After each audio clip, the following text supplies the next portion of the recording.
Good morning, everyone. Welcome to those of you joining us here in person and also to those of you joining us online to the hot glass demonstration. Now, this will be a You Design It, We Make It demonstration, and I'll get into what that means here in just a moment. I'd like to introduce the team to you all first. This is Catherine Ayers. She'll be our gaffer for this demonstration, which is what we call the lead glassmaker. Helping her out will be Katie Hubbs. Let's give them a big warm welcome to the stage. And my name's Alex. I'm here for you all. I'll be talking you through the process. And if you have any questions along the way, please feel free to get my attention. I'd love to answer them for you. So the You Design It, We Make It is a program where we work in collaboration with people that don't blow glass, who make their designs, submit them to us, and our glass blowers are able to pick amongst those designs which ones they'll bring to life using glass. So today's design is this lovely Christmas owl. It was made by a young fella named Siggy. So this is what Catherine's going to be making here today. Now, this will be one of our longer demonstrations because we've got a lot to accomplish here in our period of time that we have.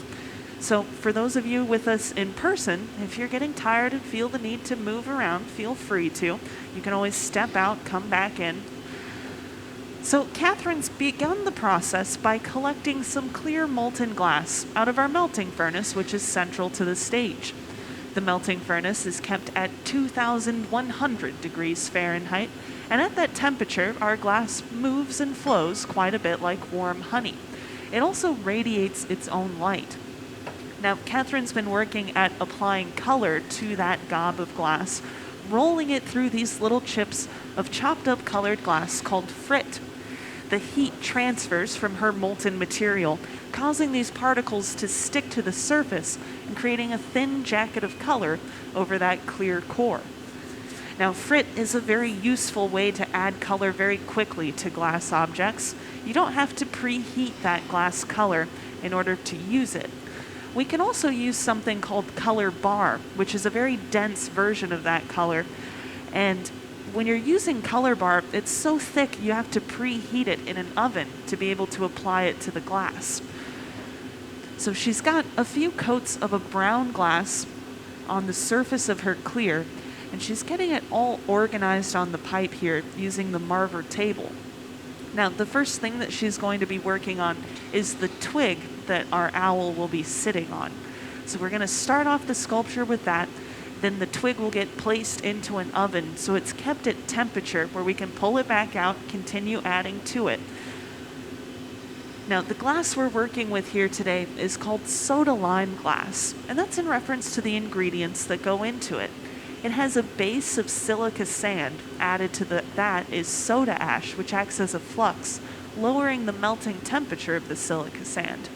Added to those two ingredients is also limestone, which makes the glass archival. It acts as a stabilizer. If you don't have the limestone in that mixture, your glass will slowly dissolve over time from humidity in the atmosphere. So she's got all that glass melted together smooth, and now she can begin to create the branch shape. So she used a pair of shears to cut the tip of that right in half, creating kind of like a boomerang style piece of wood. And now she can continue to stretch that out to make it as long as she wants it to be.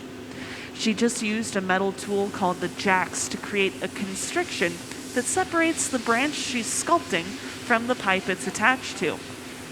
Just about everything we make in this studio environment will get one of those constrictions added to it so that you can remove the thing you're making from that pipe. Now, as she runs out of heat, she'll head back over to that reheating furnace. And when you're working with glass that's as thin as this branch is becoming, it's going to start wiggling and wobbling around on you quite a bit pretty quickly. But it's also going to cool down just as quickly. So when she comes out, you'll notice that it pretty rapidly stiffens up. So she'll work incrementally, building up enough heat, stretching it a little further, going back into that reheating furnace. Now, the reheating furnace is also kept at 2,000 degrees Fahrenheit, but there's no glass inside of there beyond the glass on Catherine's pipe. So she utilizes that furnace to keep that material soft and malleable so that she can continue to shape and stretch that branch out. Now, because that glass is moving quite a bit like honey when it's hot, we're constantly compensating for gravity's effect on the material. When we're making blown objects, that means that we'll keep the pipe constantly rotating in order to have it all on center. But when you start sculpting, you start just kind of flipping the glass over, letting it fall to one side, flipping it, letting it fall back down to center. And that allows you to create something that's not symmetric.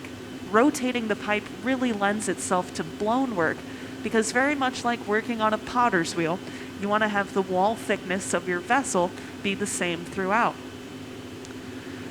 But this is solid sculpting we're doing here. We don't have any bubbles in the glass yet. Now, Katie's begun preparing a bit of additional glass that'll get applied onto the branch here. Now, our owl design has some snow sitting on that branch, so that's going to be what they're working towards next. While Katie's preparing that, Catherine's further refining the shape of that stick of glass here, really stretching it out. Now, whenever she heats, whatever goes furthest into the reheating furnace is going to come back out the hottest. So in this situation, it's going to be the tip of the branch. So as she heats it up, you might notice that the very far end of that branch is glowing a little bit more. And that's pretty universal regardless of what you're making. When you heat the glass, whatever's furthest from you is going to get hottest the fastest. So for that reason, we'll often work from whatever's closest to us on the pipe to whatever's furthest away as we're shaping. But here Katie's gotten that glass nice and hot, so she'll bring it over. Catherine's going to look at it, judging the heat in that glass, and then when she signals with the shears, Katie goes straight up and down. Catherine will apply that glass right where she wants it to go, and then she cuts it free. Now, because that glass they just stuck on is so hot, she can smush it down, contouring it to the sides of the branch she's making here. And then as she runs out of heat, she'll go back over to that reheating furnace. Now, the glass has a tendency to crack and break if it gets too cold too quickly. So for that reason, we'll take sometimes these short little reheats where we're not getting anything to the point where it's moving around. We're just keeping it warm enough that it's not going to experience that thermal shock. So we've got one little bit of snow added on. Now Katie's heating up some more of that color. She'll bring it over here in a moment. Now every time Catherine heats that branch up, the tip of it's going to want to start moving and flopping around on her. So every time she comes out of the reheating furnace, she'll make small little adjustments to make sure that everything's right where she left it.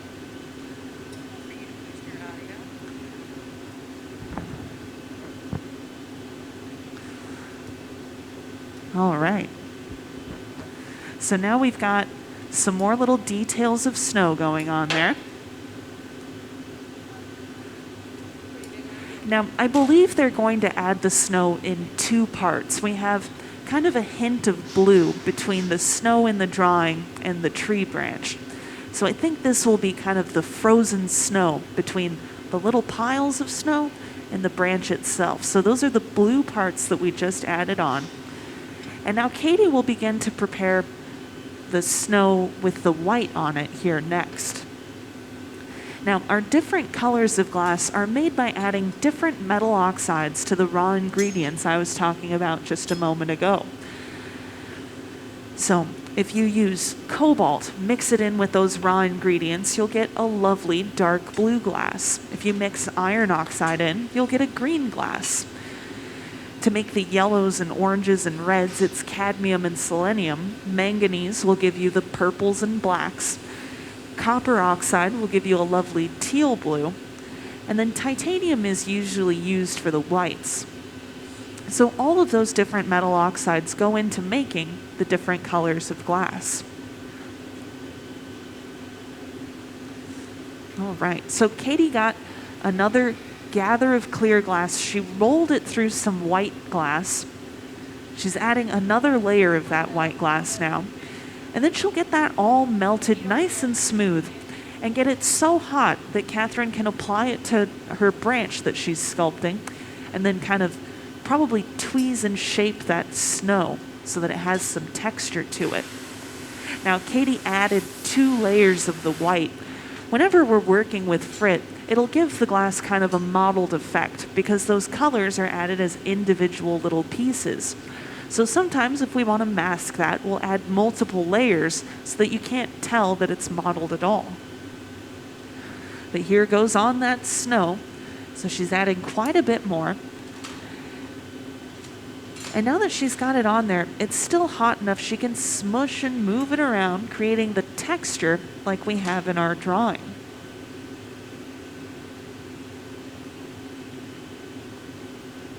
Now, whenever you're working with glass in a studio like this, it's very much a team effort. These two are really coordinating when Katie's bringing that glass over. And it can look a lot like they're not communicating at all. Often just a nod of the head is all that your assistant needs to say, okay, so you're ready for this bit. I'll bring it over right now.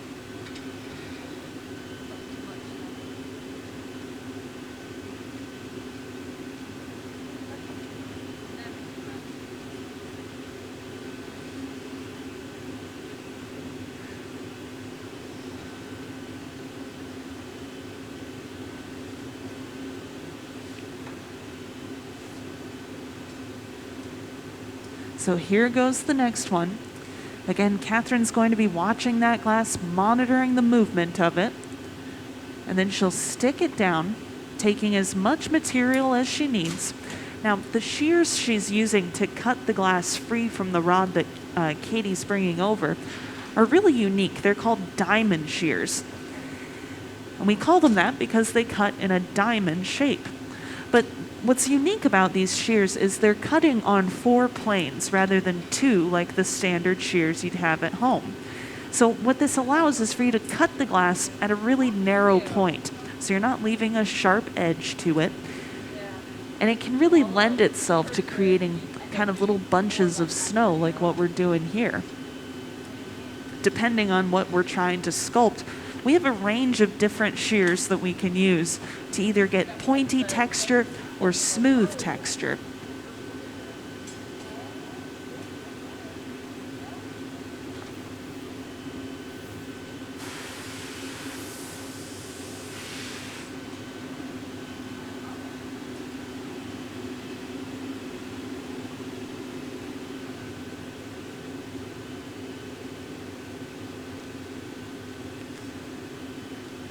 So a few more little details of that snow going on. Looks like probably we'll add one more little section of snow. And then in order to be able to make the sculpture that's going to sit on this branch, the branch will get put into an oven that's held at around 1,000 degrees. So it's warm enough that it's not going to crack and break, but cool enough that it's not going to warp or disform in that oven. And we'll be able to pull it back out later and stick the owl right onto it. We get asked all the time how to create sculptures out of glass. And it's very similar to working with ceramic or any other material. You'll create all those little details one by one and just kind of stick them together. And a really neat thing about glass is as long as it's hot, it'll bond to itself. So you can stick 2 pieces of glass together pretty easily. You just need them to be warm enough where they stick. So there's our last little bit of snow going on. And she's using a pair of metal crimps to kind of smush the snow so it's sticking up quite a bit. And then she's adding details using a butter knife, believe it or not, to kind of create the little bends in the bits of snow. Now, whenever you're working on sculpture like this, that's kind of top side and underside, you'll end up with it bent throughout the process because you're always focusing on what's on the top side. So often one of the last things you'll do is kind of straighten everything out, get it all ready to go.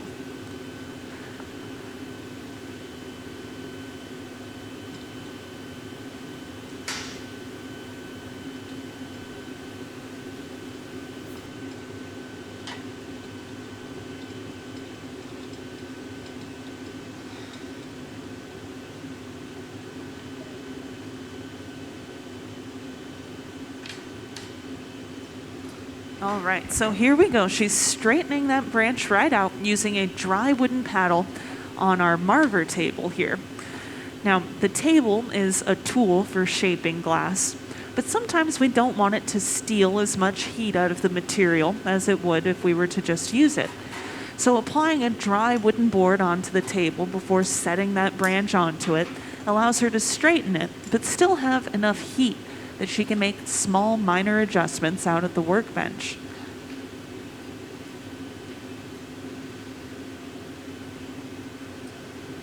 So there we go, making sure it's nice and flat. And now we're finished with the sculpting part for the branch here. This will go into that oven I was talking about, be held at that high temperature, and we'll be able to use it a little later on in the process.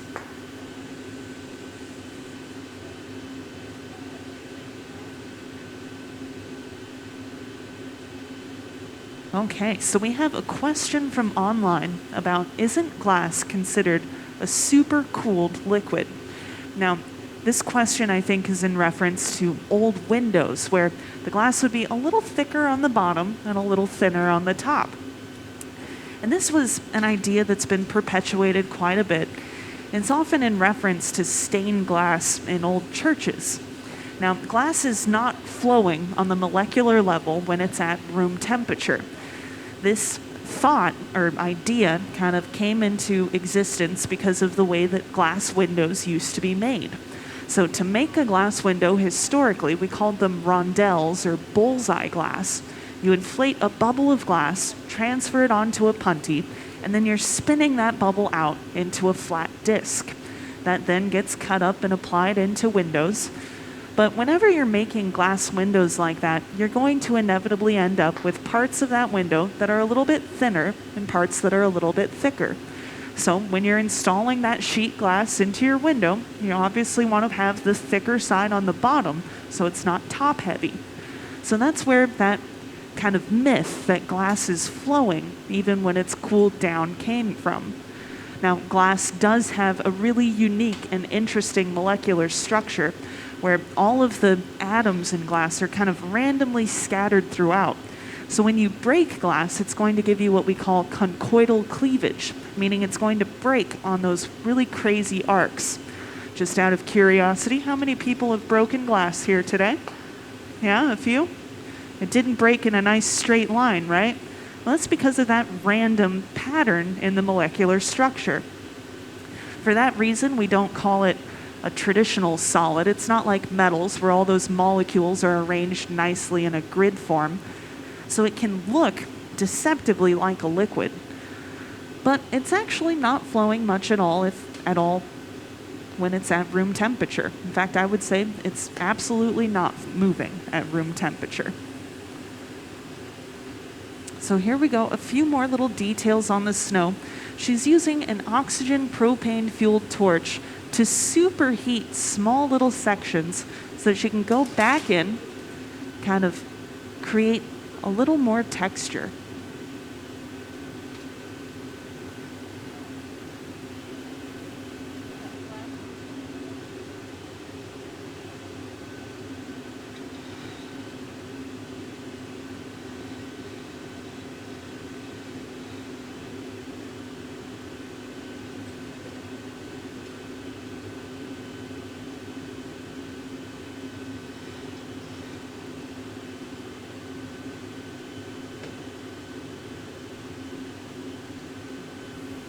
All right, so now that branch is going to go off, be stored at 1,000 degrees.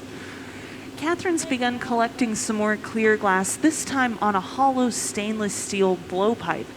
So this tells me that she's probably going to be creating a hollow form here next. She's getting that glass all organized on the end of that pipe using a cherry wood scoop tool called a block. Now, it might seem surprising to be shaping something that's hotter than lava with a wooden tool, but those blocks are kept saturated with water. In fact, they spend their lives in a bucket of water directly behind the workbench. And as the water makes contact with the glass, it turns to steam, creating a protective buffer between both materials. But if you use those blocks too long, the steam will run out, it'll heat up and stick to your glass. So you might see her refresh that block every now and then to make sure that won't happen. Now, she's already gotten a bubble started in the material here, and the way that we're inflating glass is a little different than if you've seen it in the last few years. She has a hose that she hooks up to the back end of the blowpipe, traditionally the mouthpiece. That hose is hooked up to an air compressor system, which is controlled by a foot pedal. So as she taps on the foot pedal, she's able to blow glass. Now, this was our solution to taking our mouths out of the glass blowing equation, allowing us to continue doing these demonstrations with our masks as part of our uniform. Right now, she's cooling the glass down using another air compressor hose there. And she's cooling it down because she wants to get another layer of glass over the top of what she has. Whenever we're making glass objects, if we want to make something bigger than a stemless wine glass or a holiday ornament, we'll build up the amount of material we need in these concentric layers called gathers. Because the glass is moving and flowing like honey, if you try to go back in when it's still moving around, you'll end up losing more material than you actually collect out of the furnace. It just doesn't have enough structure to support its own weight. So whenever we're going back in for another layer, we'll allow it to cool down to the ballpark of around 1,000 degrees, so it's nice and solid. We can go back in, and it'll support the heat and weight of those additional layers of glass. Now, we can collect as much glass in layers as you need for whatever project you're working on. You're really only limited by your personal strength and also the doorway going into the furnace. You obviously don't want to try to collect more than you can get out.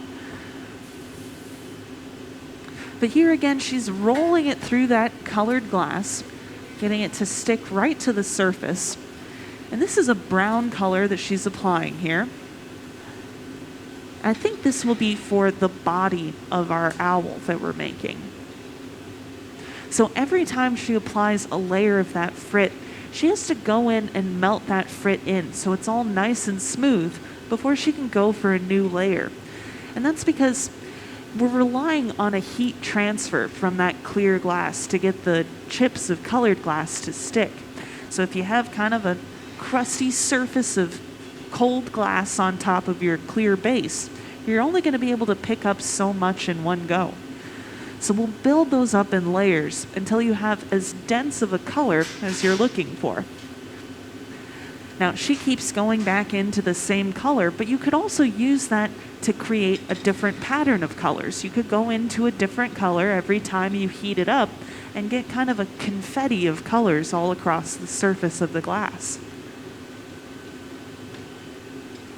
Now, the view we have inside of our reheating furnace is very unique to Corning, and it's not due to a high-fire camera sitting inside that furnace, but it is due to a high-fire piece of glass. So the camera is directly behind the furnace, and it's looking through a little piece of glass called fused silica. Fused silica melts at around 4,000 degrees Fahrenheit, making it possible to sit and remain solid in that 2,000 degree furnace. So Catherine's got kind of a darker brown color on her glass. Katie's begun adding color to some solid glass that she has, and I believe she's adding a lighter brown. This will be for the eyes and the belly of our owl.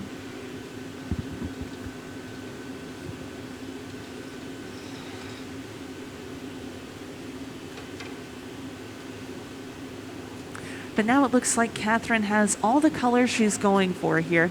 She's going to get that glass worked into an agreeable shape to be able to continue inflating and shaping the base of the owl here. So she's using a larger cherry wood block to shape that glass into a Q-tip form. And the Q-tip form is really useful. It lends itself to just about anything. She could make a vase out of this glass. She could make anything she wanted. But what's nice about the Q-tip form is it sets us up with very even walls of glass all around that core bubble. So as she inflates this further, she's going to end up with a very symmetric thickness throughout the entire vessel, or sculpture rather.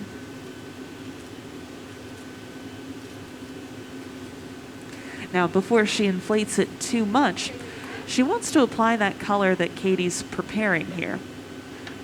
So they'll leave that relatively small and solid so that when they apply this on, it's not too thin.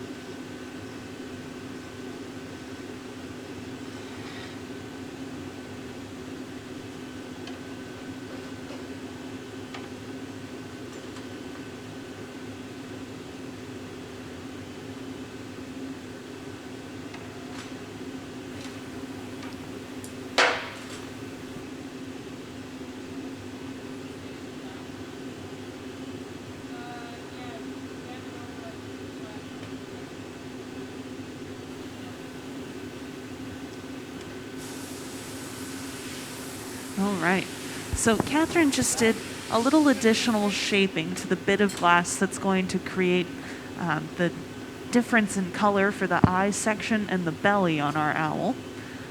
She's going to gather a very thin layer of clear over the top of this.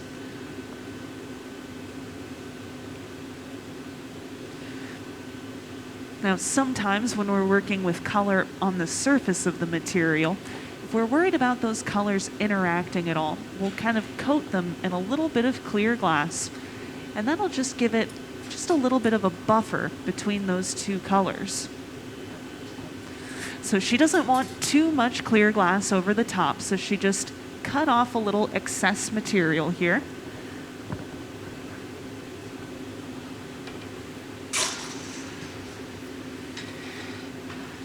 Now, while Catherine's preparing that, Katie's keeping the base for our owl nice and warm.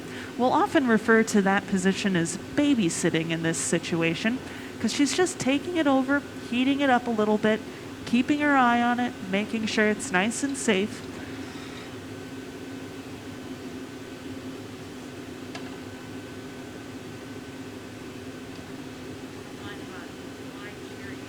Okay, so we have a question online about why we're using cherry wood in those wooden block tools.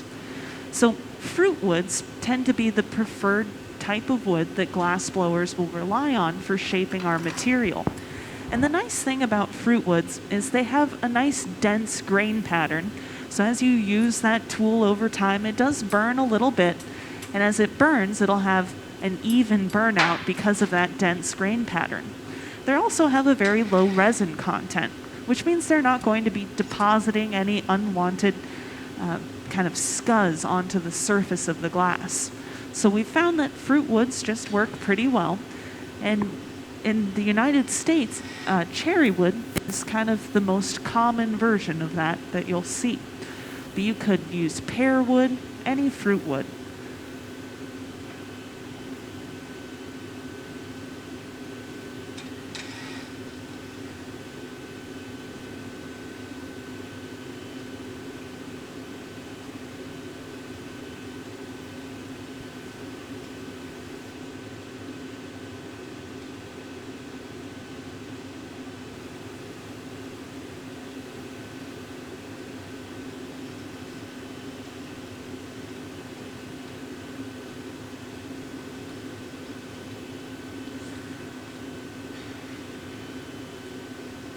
All right, so Catherine's really building up a lot of heat in that glass. We can see it really wiggling and wobbling around. Now, whenever you're heating glass in these reheating furnaces, you're often relying on the motion, the movement of that material to tell you when it's time to come out. Often we'll get asked whether or not we're looking at the color of the glass. Well, you can judge the heat of the material by the color when you're out at the workbench, the way these two are right now. But when you're in that reheating furnace, everything just looks pretty orange. So you're really relying on the movement of that material to tell you when it's time to come out or if you should stay in a little longer.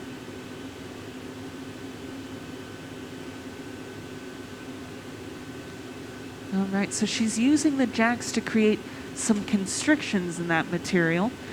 I suspect she's setting this up to kind of know how much needs to go for the eyes and how much for the belly.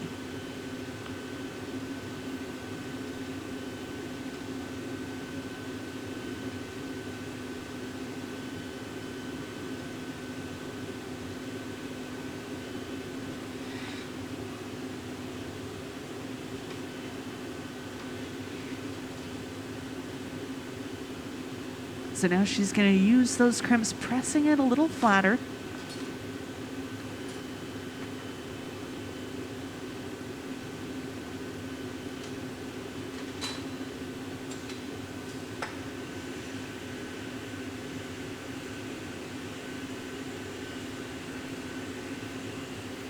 Now, these oxygen propane fueled torches are really handy for spot heating sections on the glass, but they can also be used to make your own glass art in and of itself. So this is an augmented version of that torch, where we can hold it in our hands, use it to shape the glass. But traditionally, those torches are bench mounted, so they're attached to a table, and you can do what's called flame working with it. For those of you with us here in person, I'd encourage you to check out a flame working demonstration while you're here today. To flame work, you're working with room temperature rods of glass, introducing them to that flame to get them molten, and then shaping them into whatever critter or object it is you're making. But it's a great tool that we've augmented to be able to create objects like this, little sculptures where you really want tiny little details. But when you're working on a torch like that, you can make a bead this size and have it covered in intricate little dots. You can really make things much smaller and more decorated. So it's a very interesting style of glassworking. It's also a style of glassworking that doesn't rely on a team dynamic. So there can be artists that work entirely on their own, creating these objects. Now, working in a studio like this, you're definitely relying on temperature, timing, and teamwork. We call those the 3 T's of glassblowing. So these two are really relying on coordination between each other, in addition to having all of their parts just the right temperature to apply to the glass as it's needed. So right there, Catherine just really smushed that to create that belly and eye background. And now I think we're going to get it hot enough that we can apply these two pieces together.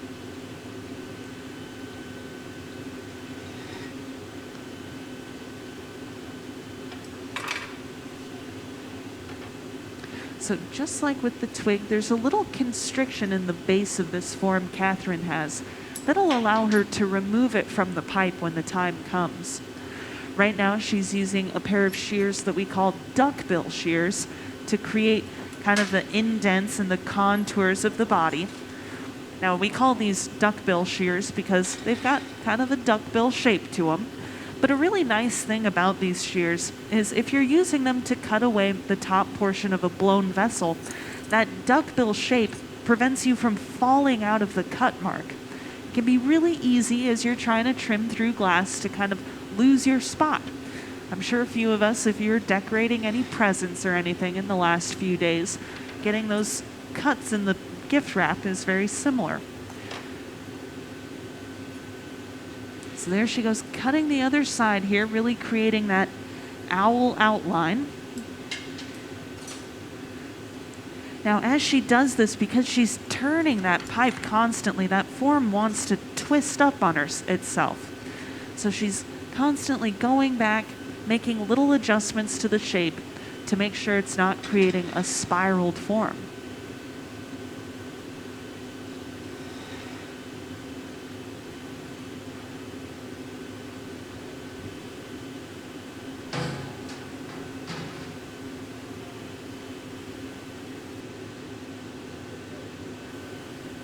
All right, so it looks like we've abandoned that. We're going to move forward. Katie's going to begin preparing that light brown color again. Now, this is something that happens every now and then. We haven't practiced sculpting this owl before, so there's bound to be some adjustments going on in our plan of attack here.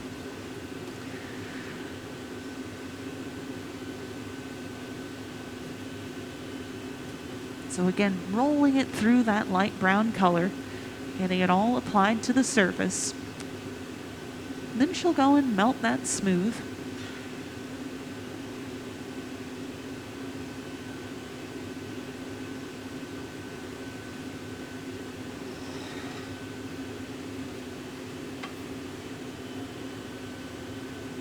Now, this pad that Catherine just picked up in her hand, I don't think I've talked about that yet. This pad functions quite a bit like the wooden blocks do, but it's a flexible version. It's actually made out of newspaper, believe it or not. And the really handy thing about that newspaper pad is it's the closest that we can get to shaping the glass with our bare hand. It really conforms to the palm of your hand, allowing you to shape it as though you were holding it. But that newspaper pad is thick enough and saturated with water, so as you make contact with the glass, just like with the wooden blocks, the water turns to steam, creating a protective buffer. But also, the pad is thick enough that none of that heat or steam is going to be going towards your hand at all. It's a surprisingly comfortable tool to use.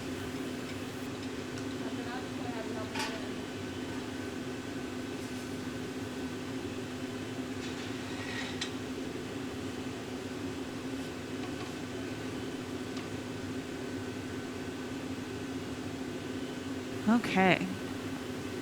So I suspect what happened here is we didn't like the effect of the clear glass over that brown core.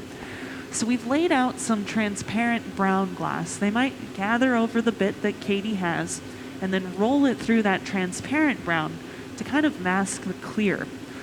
Or they might just be adding the transparent brown right on top of the opaque brown to just give that color a little more depth. Now, whenever you're layering colors up onto themselves, you really have a great opportunity to create some visual texture or depth in the material. So layering opaques and transparents can give you the illusion that that glass has a little more depth to it than it actually does.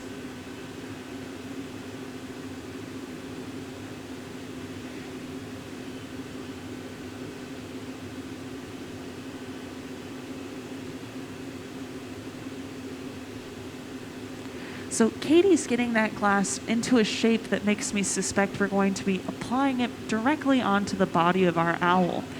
She's rolling the glass on a steel table over here, pointing the tip of it up quite a bit. Now, just like when you're drawing with pencils, you want a nice sharp tip to the pencil. Well, we want the same thing in this situation. By rolling the glass, creating a really pointy tip, Catherine will be able to more precisely apply that color onto the surface of the material she has.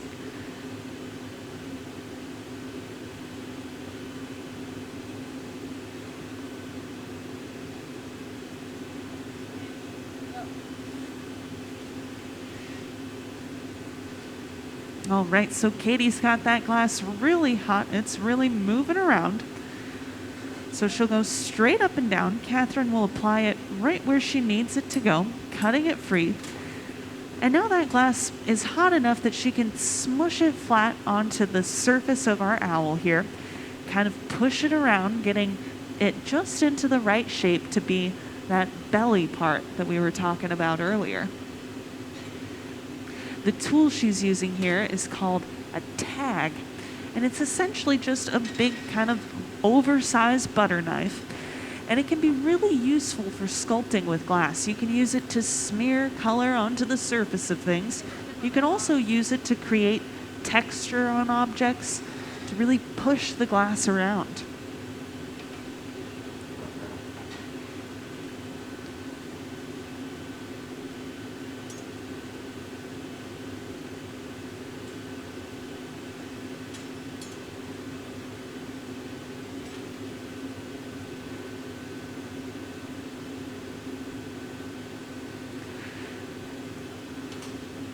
Now, we get asked on occasion how long it is possible to work on one piece of glass. Well, it really just depends on your dexterity for the day and the complication of the piece you're making. You can spend hours working on a single piece of glass in a single work session, but you're having to heat it up throughout all of those hours that you're working on it. So sometimes what we'll do is pre-make parts of glass, put them away into an oven, allow them to get down to room temperature, bring them back up to temperature on another day so that you can stick all those parts together. So it could take over 12 hours to make some sculptures of glass, but those 12 hours might be divvied up over a week or so, where you're able to make, say, an arm or a leg here and there, and then warm them up and stick them all together. But here we go. So we had one eye patch on. Here goes the other eye patch.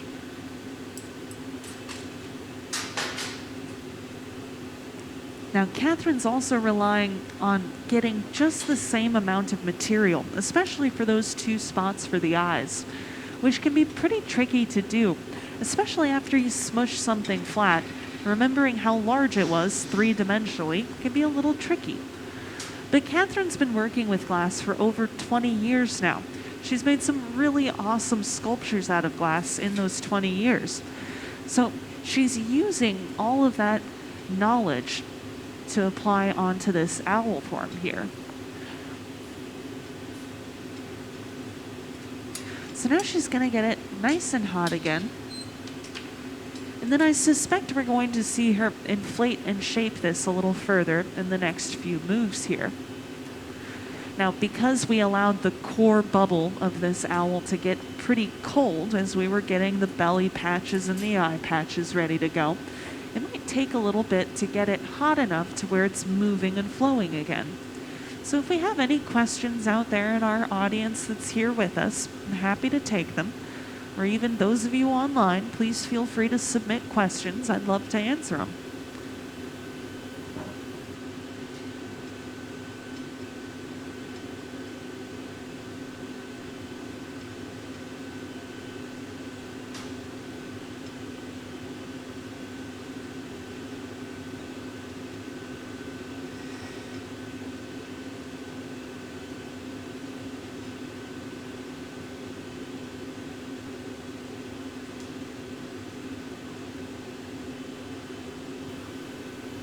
So she's gotten it nice and hot again. She's rolling it on the marver table here.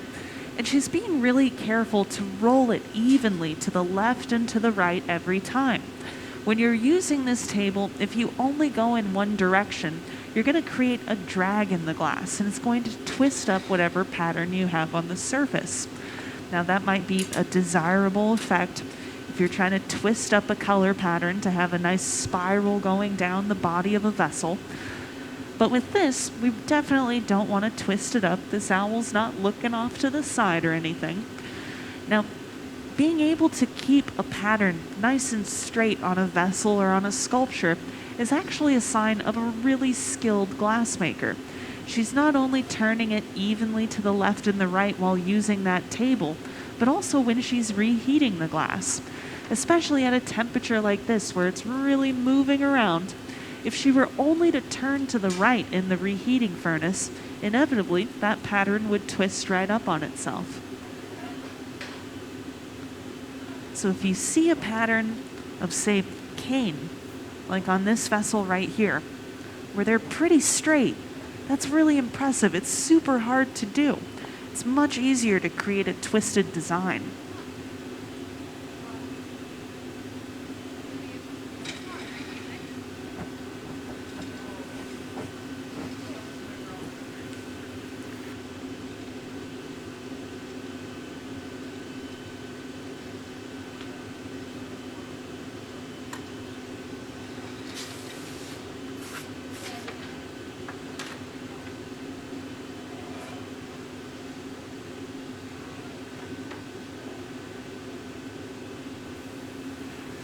All right, so she's reattached the hose on the pipe here, which tells us that there's a little more inflation to happen.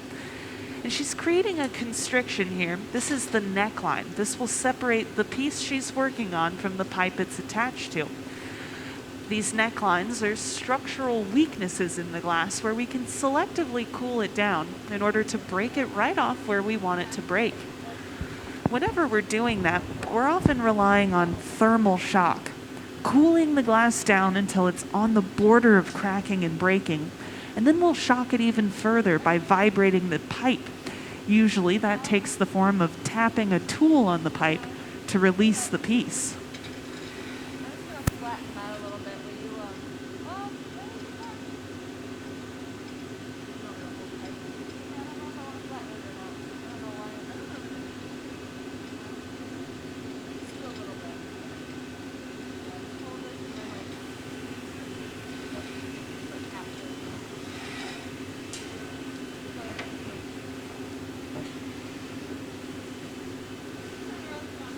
All right, so we're going to flatten this fella out a little bit. So she's using a pair of corks to press that glass into a flatter form here.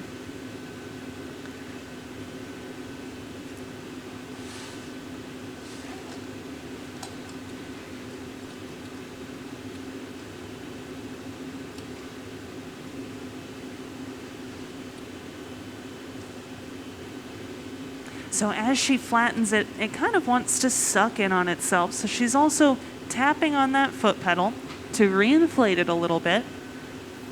And now we have a nice, gently flattened owl body here.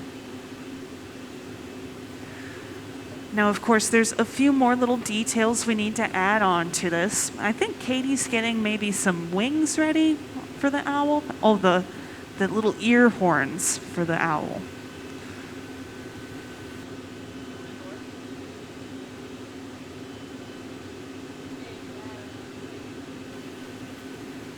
Now, Catherine's allowing the body of the owl to drop in temperature a little bit. And this will mean that when they apply those ear horns on, it's not going to change the shape of the body of the owl. If you go to add additional bits of glass onto the core of something, and that core is moving and wiggling and wobbling around, when you add those parts and try to stretch them away, it'll move and distort the body of the form you're creating. So often with complicated sculptures, there'll be points where you have the base a little on the cold side so that you can add those details and really add more texture and stuff to them without losing the shape of the overall piece. So these two are constantly checking in with each other, just visually looking over and saying, all right, she's going to be a few moments. I can get this nice and hot, and I'll have plenty of time to drop it back down in temperature.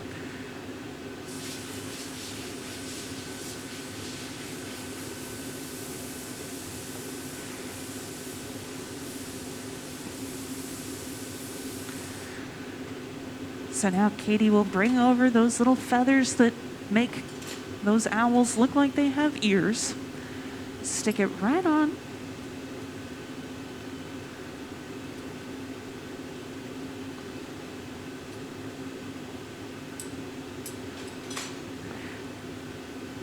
So when she cuts it, it's still hot enough she can use her different tools to create kind of the contour of those ears. Kind of pulling them up to pointy forms.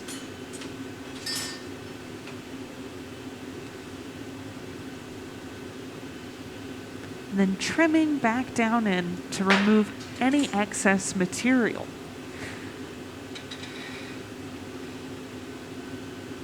Now, just like when you're shaping with anything else, it's a lot easier to add a little bit too much than a little bit too less.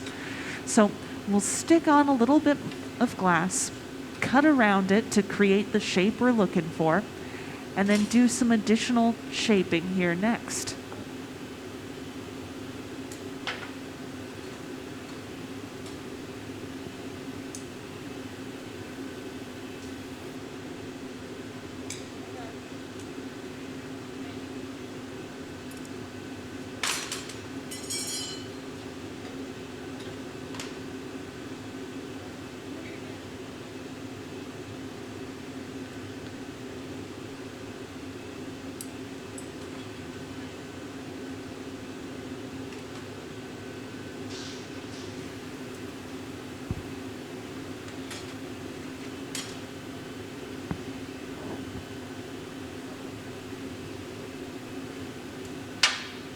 Now, when she's cutting around those ears, she has to have that owl in just the right orientation so that as she's trimming that excess material, it doesn't have the chance to attach itself to the body of the owl.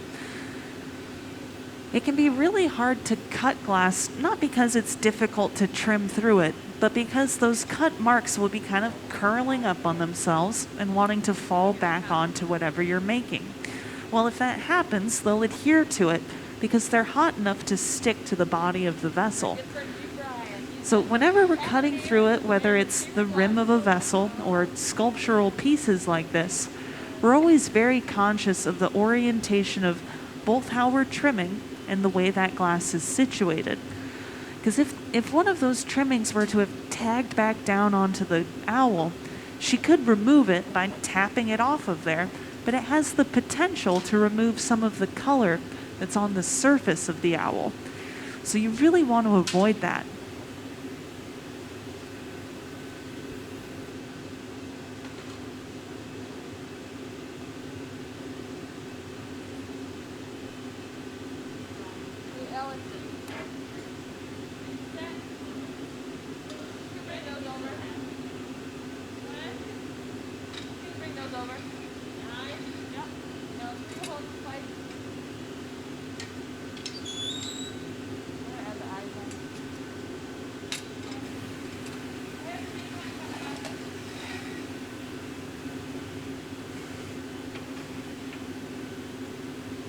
Okay, so we're preparing to add the eyes onto this owl next. And Catherine pre-made the eyes and had them in that oven so that they're nice and warm. Katie's picked up one of the eyes and she's bringing it over.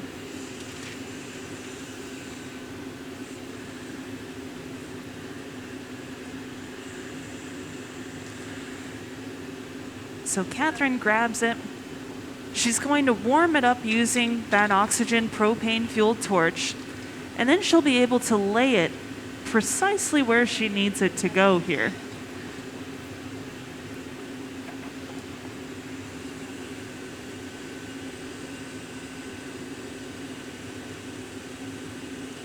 So she sets it down and then just allows it to fall right into place. Now, this is a really tricky move because as soon as she sets it down, it's on there. So you have to have nice steady hands when you're sculpting like this.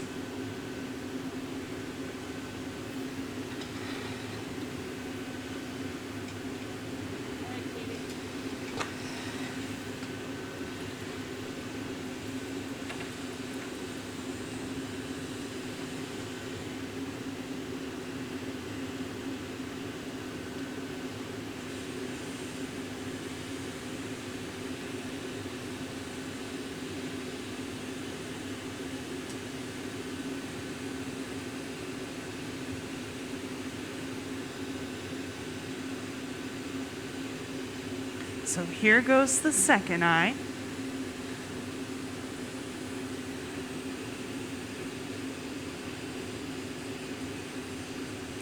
Now, the way she made these eyes was she started off with a base of clear glass, rolled it through some black glass, and then she drew a line of yellow around the black glass to create the iris of the eye.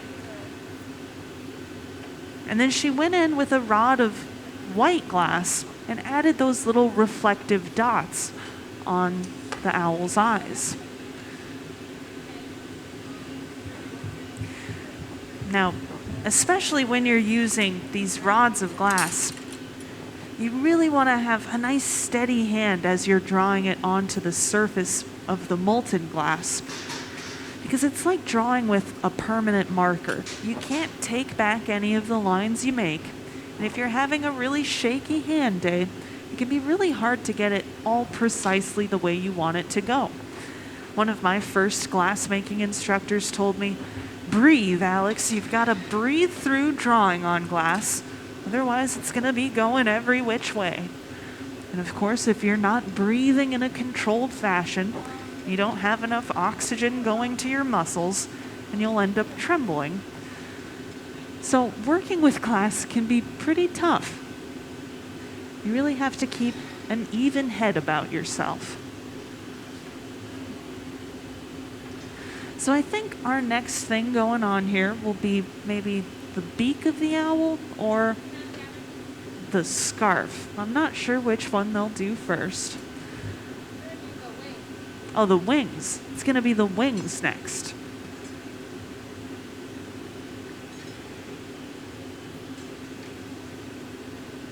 So Katie rolled her glass through some of that darker brown glass that's the base of the owl here.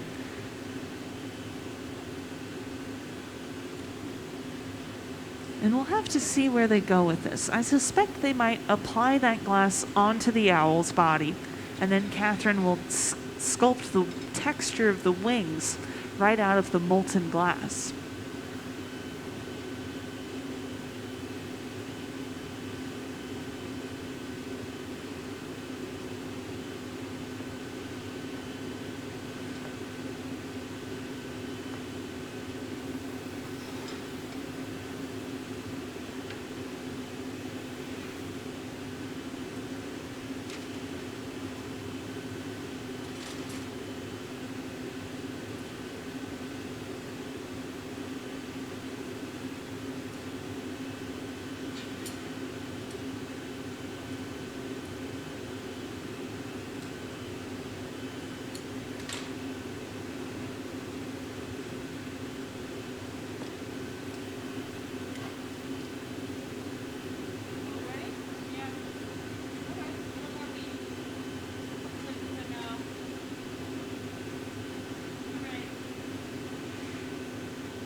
All right, here we go. Katie's bringing over that brown glass nice and hot.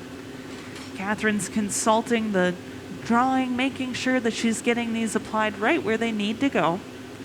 She'll add it on, cut it free,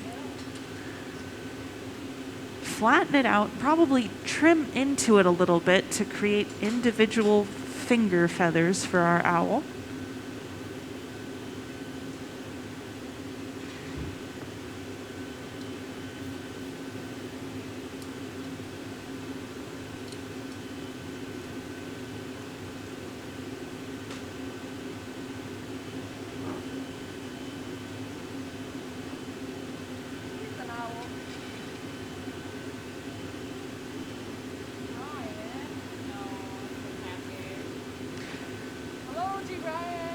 This is a pretty darling view. It looks like our owl's waving at us, doesn't it?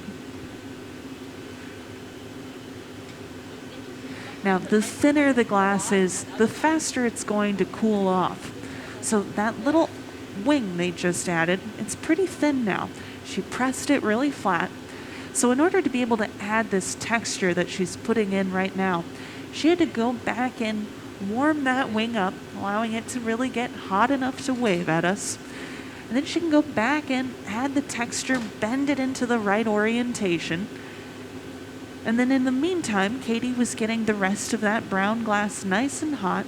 She brings it over. Catherine will cut off about the same amount of material. And just like with the other, she'll press it flat, probably warm it up, and then go back in and create all of the texture.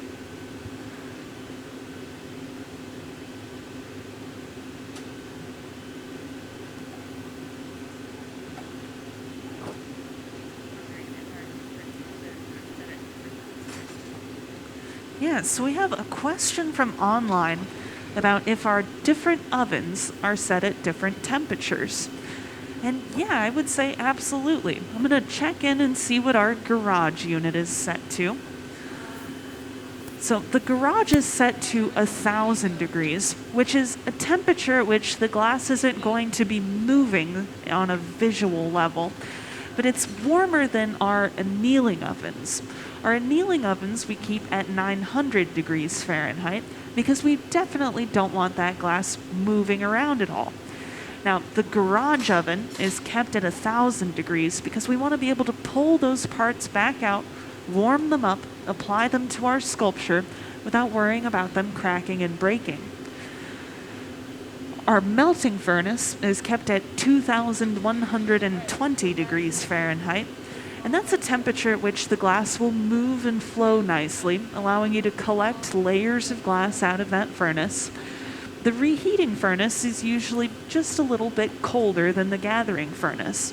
You want to be able to get that material malleable to the point where you can inflate or shape or sculpt or smush that glass as needed. But you don't want it to be so hot that every time you go into it, whatever you're making gets so hot it just collapses on itself. So depending on what you're making, you can adjust those different temperatures to be more ideal. But yeah, in general, all of our ovens are a little bit different temperatures because they all serve slightly different purposes.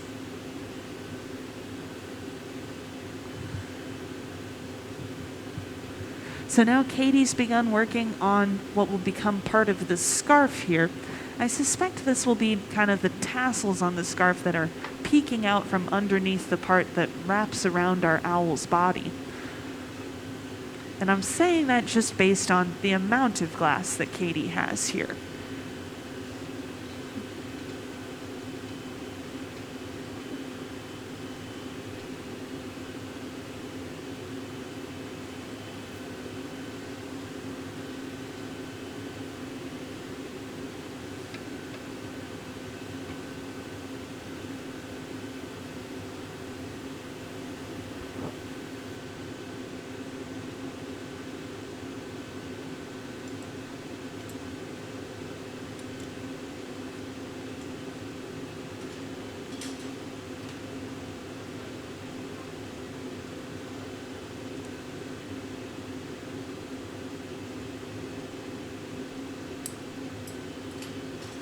Right.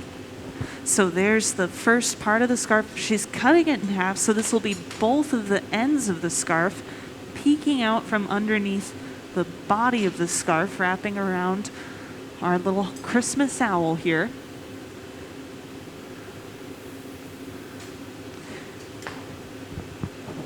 So just like with the arms on our owl, she squished them flat. Now she's using that oxygen propane fueled torch to really superheat the ends of those sections. She'll probably go in and create the tassels on the edges of that scarf here next. Now, as we get more and more of these parts kind of hanging off of our owl, the reheats are going to become a little shorter.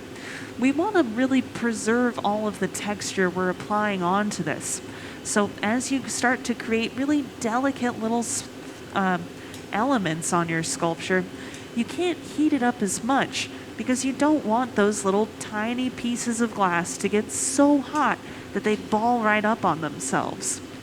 In general, as you heat up glass, it wants to create a round form. If you take little square tiles of glass and put them into an oven and bring them up to around 1400 degrees, you'll end up with little dots of glass. It's always going to pull in on itself. So when we're sculpting with glass, we're fighting its desire to do that. So here these two are working together, creating kind of a flat edge on the bottom of that scarf. And just like I was talking about earlier, they didn't want those trimmings to fall onto the body of the owl.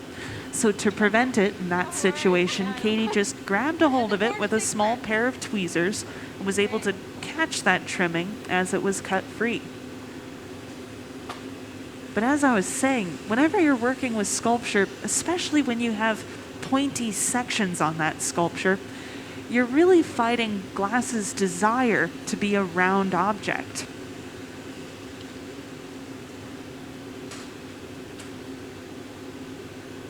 So there we go, superheating them, turning them back down onto the owl's body.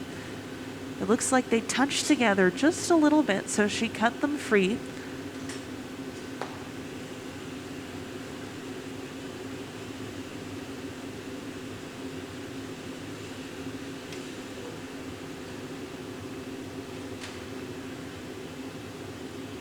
And then pulling them right down.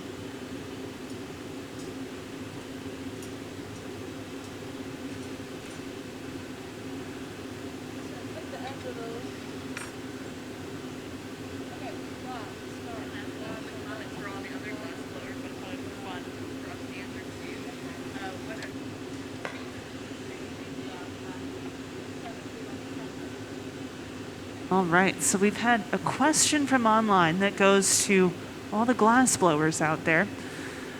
What are your favorite and least favorite things about the medium? That's a tough one. I'm going to check in with these ladies here in a moment, but they're at kind of a high level of focus right now. I would say my favorite thing about glass is that it can be used to kind of mimic just about any other material out there, but nothing can mimic glass. So if you're really determined, you can make glass look like wood or look like metal or look like all these other different materials, but nothing can quite achieve the look of glass. Acrylic is the closest, but it doesn't quite get the same translucency as you get with glass. I don't know that there's anything I dislike about glass. I'm going to be really honest about that. I mean, it's kind of unfortunate that it's a material that's prone to cracking and breaking, and it can be heartbreaking to work with, but I think that's what really drives me to push myself more with it. The fact that it wants to explode on me makes me more inspired to try harder. Katie, we have a question of what's your favorite thing about glass and what's your least favorite thing about glass?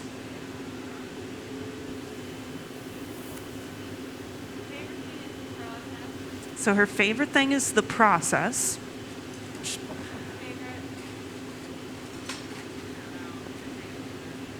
Yeah, I couldn't come up with a least favorite because even the downsides are what makes it exciting. The what?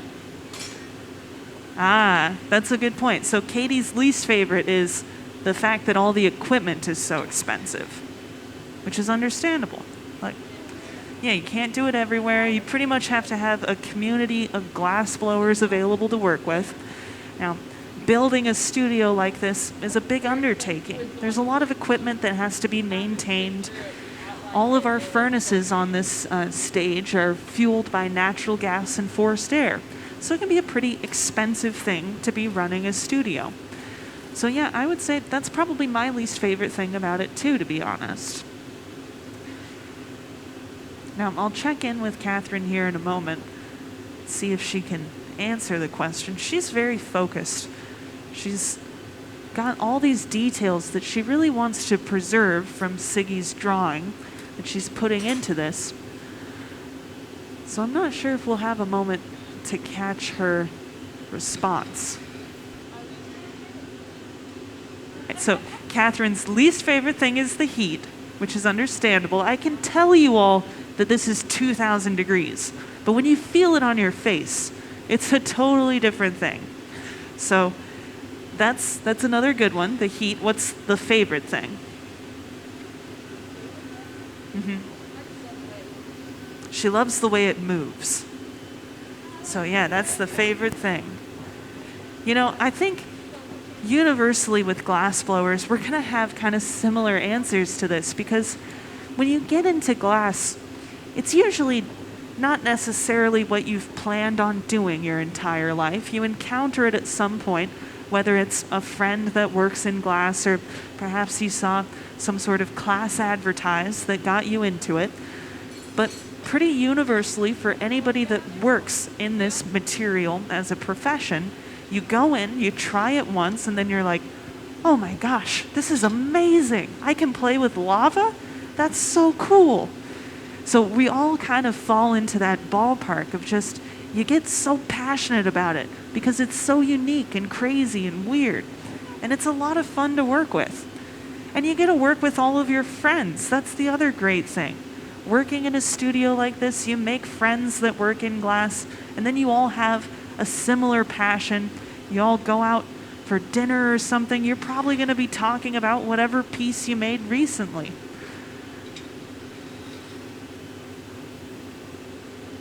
So this will be the scarf here that Catherine's working on, the body of the scarf going around the owl. And I've seen her apply some of these scarves to some snowmen. And it's a really exciting moment because she's going to have Katie in control of the pipe. And she's going to take her glass, stretch it out, and wrap it right around the owl. So it's going to be pretty crazy and awesome to see. Now, in order to do that, she has to get that red glass so hot that she can easily stretch it out and wrap it. So it's going to be a bit like she's working with a big wet noodle here. And she's really going to be laying it right around our owl. I'm going to sneak over just so I can get a better view. So she stretches it out. She's gauging the temperature of that glass. It needs to be hot enough to stick to the owl, but cool enough that she can control it. So here we go, sticking it on. Now this will be a coordinated effort between these two. She'll cut it free, and then they'll have to flip it over. Looks like we're going in for a little reheat.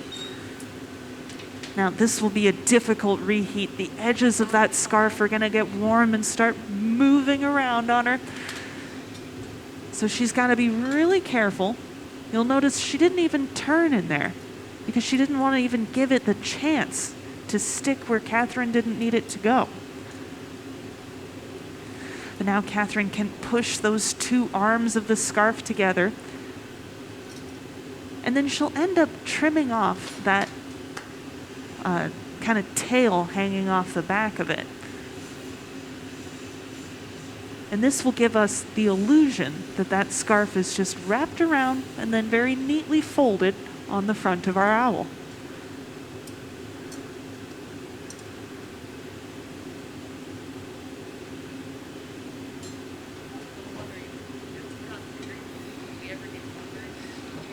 Yeah. So somebody was curious about if you're standing in front of a 2,000 degree furnace, if you ever get a sunburn from that furnace. Well, you can get kind of a red glow to you and when you're working. Usually that'll dissipate a few, maybe 20 minutes after. I'm pretty pale. I tend to turn pretty pink when I'm working. But you're not going to get like a summer tan standing in front of these furnaces. There's not quite the UV required to activate the melanin in our skin. But yeah, you definitely can get a little bit of a blush, a little bit of a heat burn, radiant heat burn that dissipates quickly. Now, we do get asked pretty often whether or not we ever get burned while we're working with glass. Why aren't we wearing gloves when we're making this thing? Well, your first day in the studio is usually really dedicated to safety, what to touch, what not to touch. And with the pipes, they're metal pipes, so it might seem crazy to be working with something that's 2,000 degree on a conductor of heat. But these are made out of stainless steel. While that is a conductor of heat, it's a relatively poor conductor. If you take a look at this pipe, you'll see the third of the pipe out where the glass is going to be located is tarnished. And that's the area that you'll never see us touch. In fact, even if I knew this was room temperature, I'd be hard-pressed to touch that. I would not want to do it. But we also have this nice little water feature here. So if the pipe does get hot, if that heat transfers up to the middle, we can roll it through this water, and it'll cool the pipe right down, and it'll be more comfortable to hold it and work with it. Now, when we're doing really complicated large sculptures or even just a really large vessel, you might throw a glove onto your left hand to allow you to hold it a little closer to the weight of that glass. Or you might throw a glove on if you're going to be kind of standing over the material or really working with your knuckles close to it. But in general, we'll try to avoid wearing those gloves throughout the making process because it's a little bit like wearing gloves while you're trying to tie your shoelaces. It really affects the dexterity of your fingers, which isn't very handy if you're trying to make something really complicated, or even something very simple. It's not easy to tie your shoes with gloves on. It's not easy to make a cup out of glass with gloves on.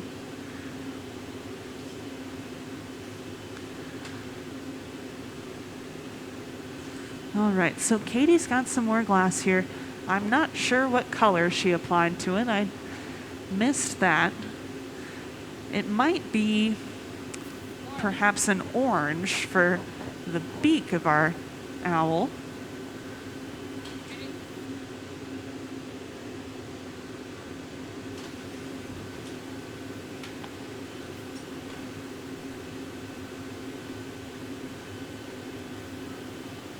It is. It's the beak. So she sticks it on there. Now she's going to use a pair of straight shears to cut that at an angle. Now using the straight shears in this situation gives us a nice pointy tip to our beak. So she can continue to sculpt it, pushing it back down onto the scarf of our owl. And I'm going to say, I think Catherine's really nailing all of the details out of the drawing on this.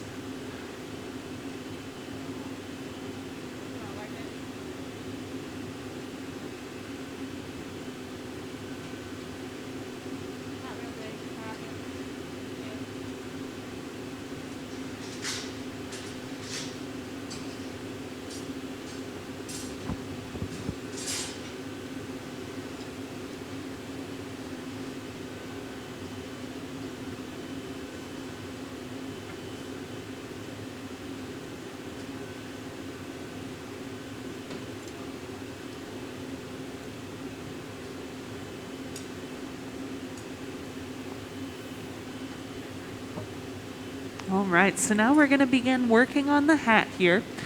Katie's got some glass that she just applied white to, and that's going to be the rim of our Christmas hat on this owl.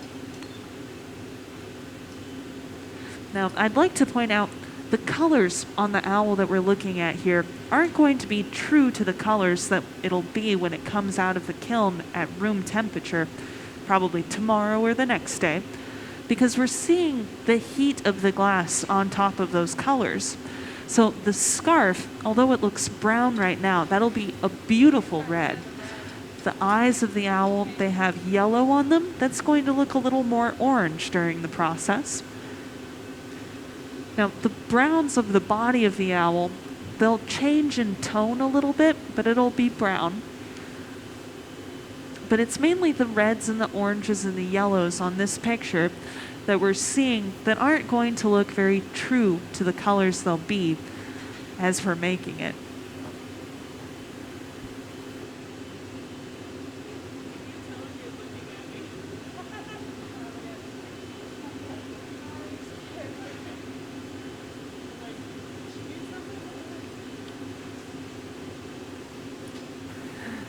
All right, so here goes the white. It looks like we want a little more heat in it. Now, different colors of glass heat and move differently as you're working with them. The colors affect the viscosity of the glass.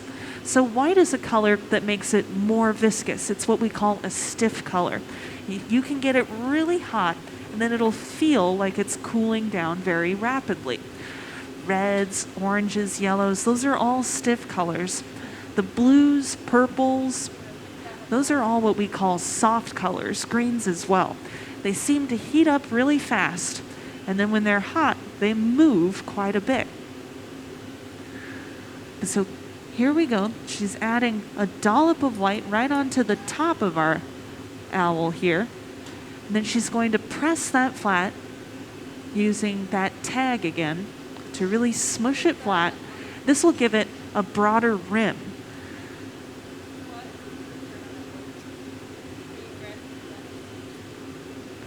So now she's going in with a butter knife to really adjust the edges of that hat. Always taking a gander at that drawing every few moments to make sure she's getting it all true to our design here. And now Katie's going to begin preparing the red portion of that hat.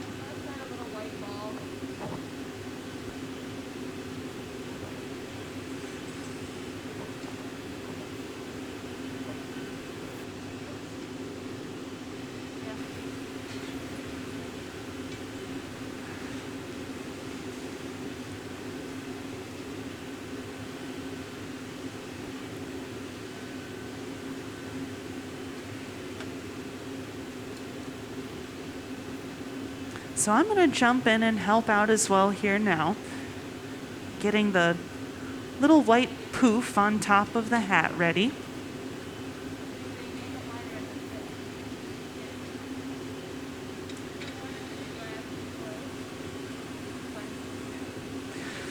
Now, when we're bringing over bits of glass like this, we'll often refer to adding little parts as bit work because it's a little bit of glass.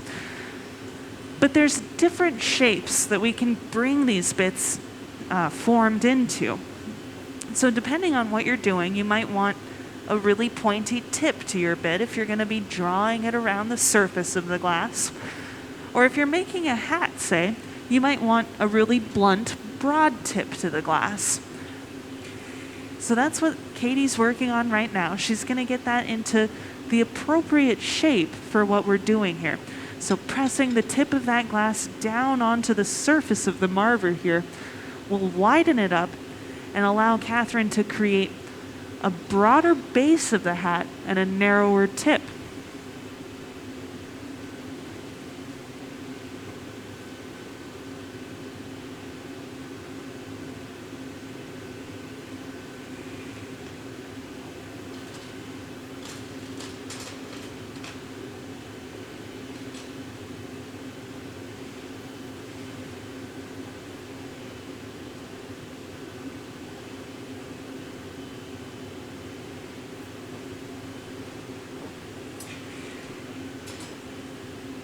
So she stuck it on there, drew it down the side a little bit, snipped it free using a pair of straight shears to get that nice pointy end to the hat.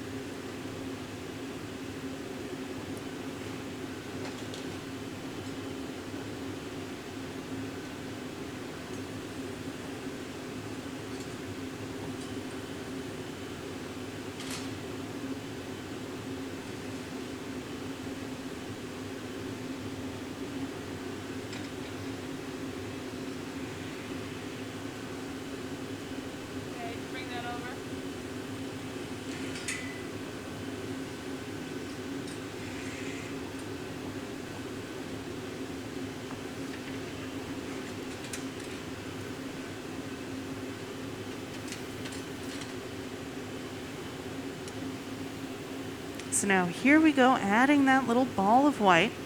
Now she's tilted her pipe up to allow her to sneak right in between the edge of the hat and the body of the owl. And that can be a move when you're first working with glass is really terrifying to do. It's really overwhelming to be holding and supporting the weight of not only the pipe, but the thing you're making on the end of it, and then to have to precisely add little things like that. So that's another move where it really showcases Catherine's skill with this material.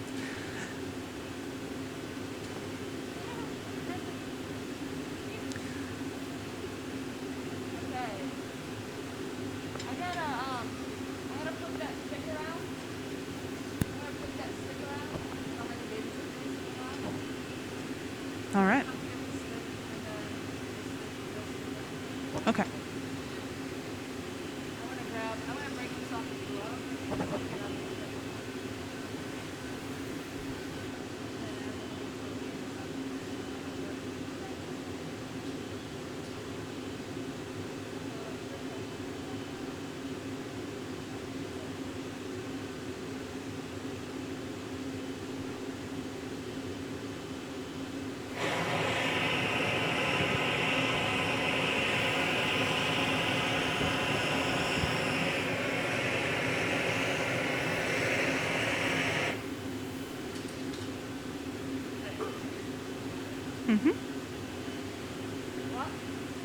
All right, so our next step here is going to be to get our Christmas owl onto the branch that he's sitting on.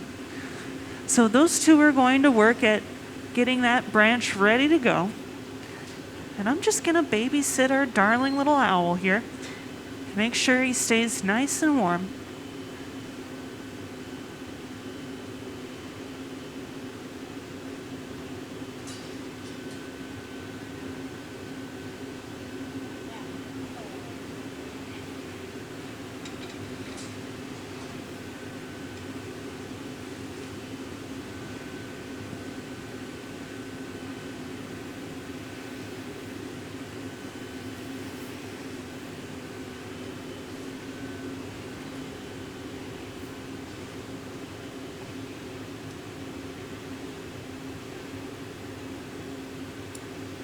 So they just added a little patch of clear glass onto that branch because they're going to punty the branch. So they're going to transfer this to a new rod here in a few moments.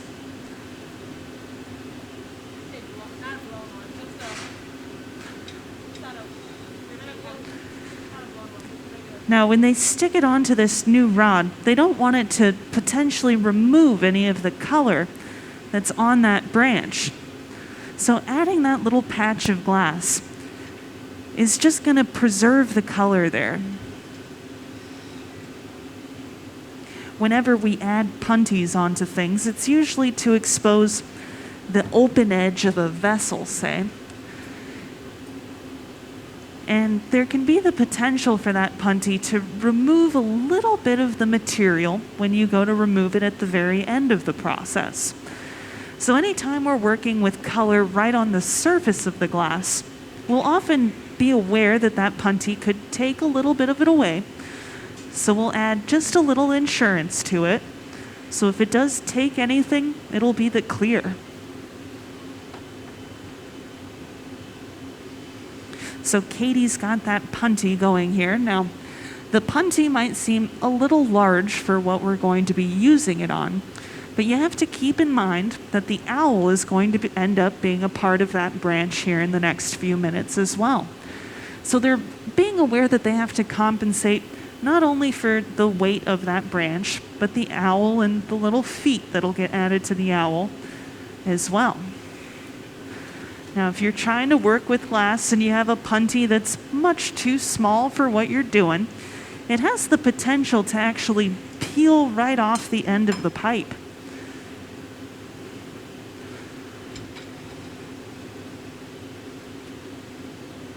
But there we go. We've got that branch traded right over.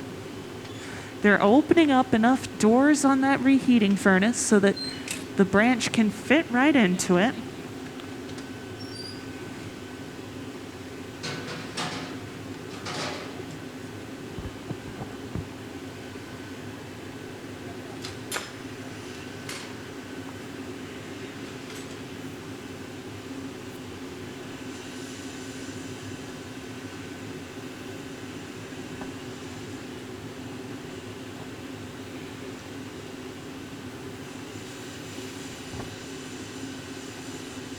Right now she's fire polishing the broken edge of that branch.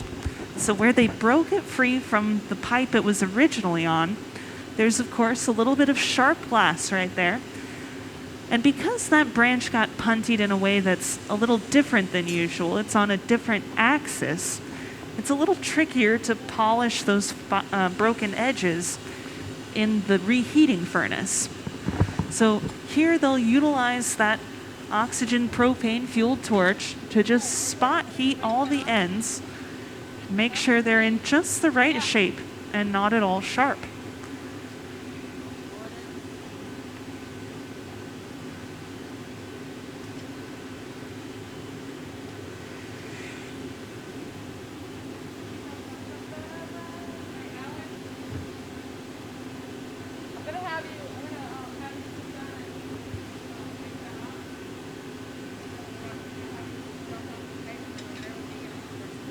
Okay.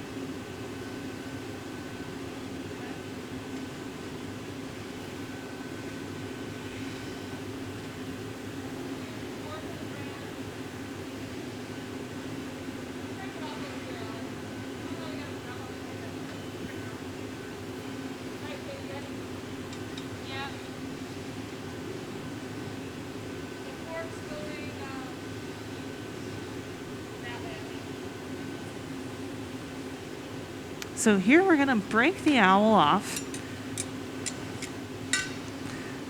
We're going to take it over, heat it up, and then stick it right onto our branch. That side? Our owl who's? Okay, so we're superheating the end of the owl, superheating the branch, marrying the two together,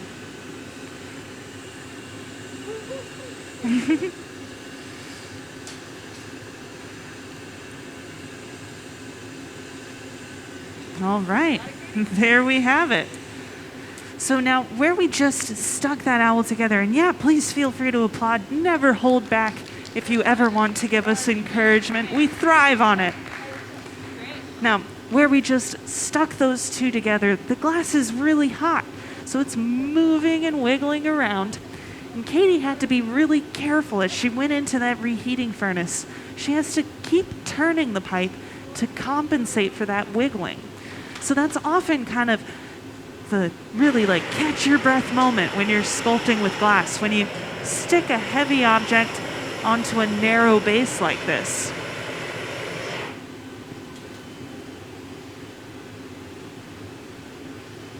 So now Katie's getting the feet for our owl ready to go here. Do you want those doors closed up for you?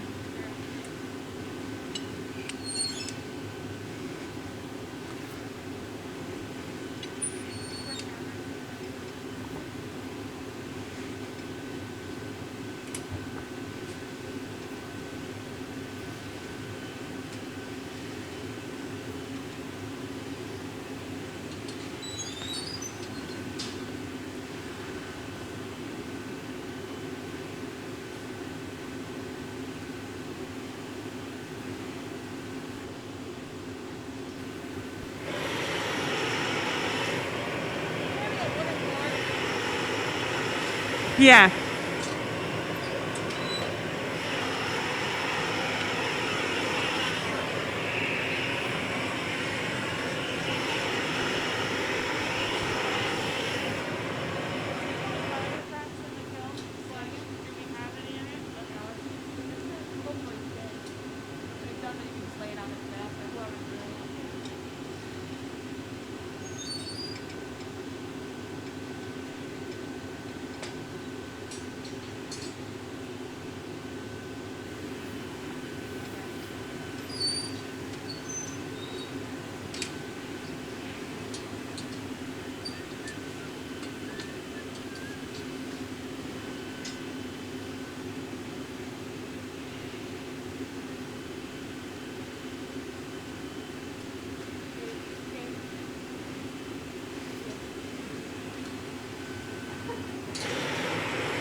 So we're getting ready to add the feet for our little owl here next. And we're just getting all the timing down just right. We want everything just warm enough.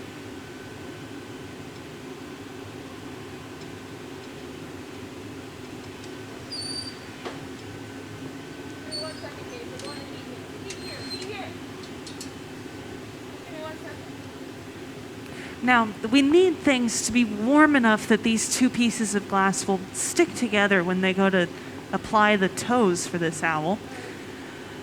But we also need it to not be too hot. We don't want that branch moving around as we add these little details. So we're constantly balancing.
All right. So we've got 1 foot on there.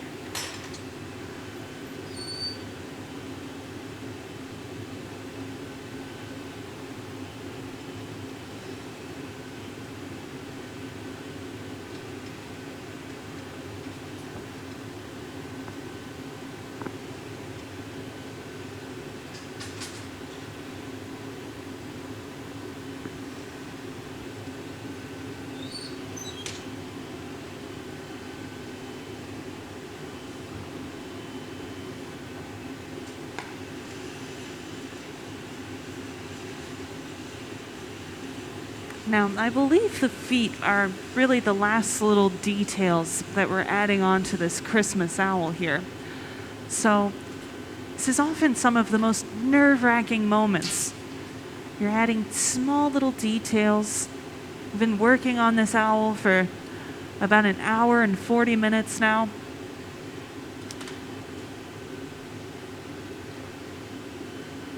So here we go. Katie's got that glass nice and pointy so they can really sneak it right into the connection of the owl and the branch here. Catherine's really having to work around that material so that she can cut that glass free without bumping into the little fork on the branch at all. And you'll notice as these two are handling this sculpture, they're being really ginger and delicate, setting the pipe down, whether it's at the reheating furnace or out at the workbench. And what they're doing is avoiding shocking the punty at all. If that gets set down too rough, it could go disastrously. And these two are aware of that. They've got a lot of glass experience on the floor here today. Catherine's been working with glass for over 20 years. Katie's been working with glass for over 10 years. So they know all the things that could go wrong. So they're being very diligent, really ensuring that this piece can be made successfully.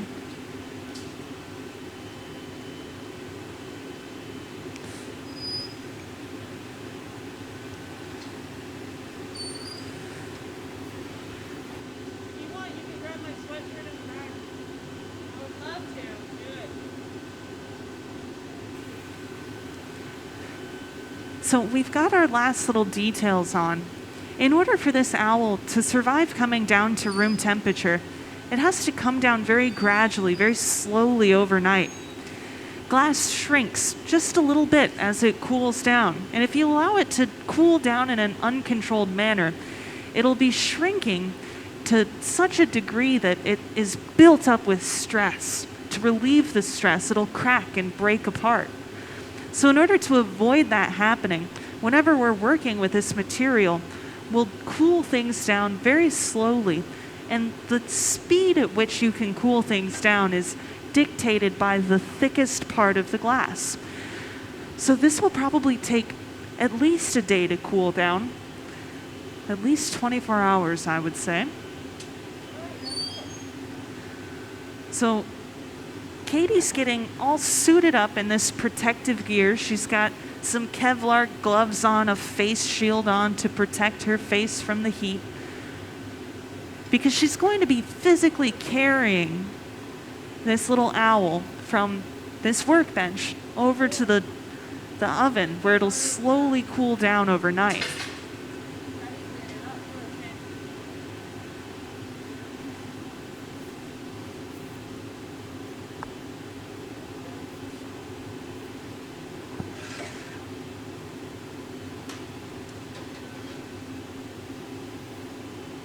So this will be our last view of that darling little owl. A few drops of water applied right at the connection to the punty will weaken it, making it ready to break. And all it's going to take is a little more stress in the form of a vibration on the pipe, so a tap to the pipe to break it free. And there we have it. Now, of course, where it broke free, it is sharp, so they'll use that torch to get rid of any sharp edges so that this owl's nice and safe for Siggy, and then off into the oven it'll go. I've got a step here for you, Katie, if you need it. So she's going to reach in, set him down in there, and he stands up tall on his branch. What a fantastic show. Let's give it up for Catherine and Katie. And thank you all so much for joining us here today.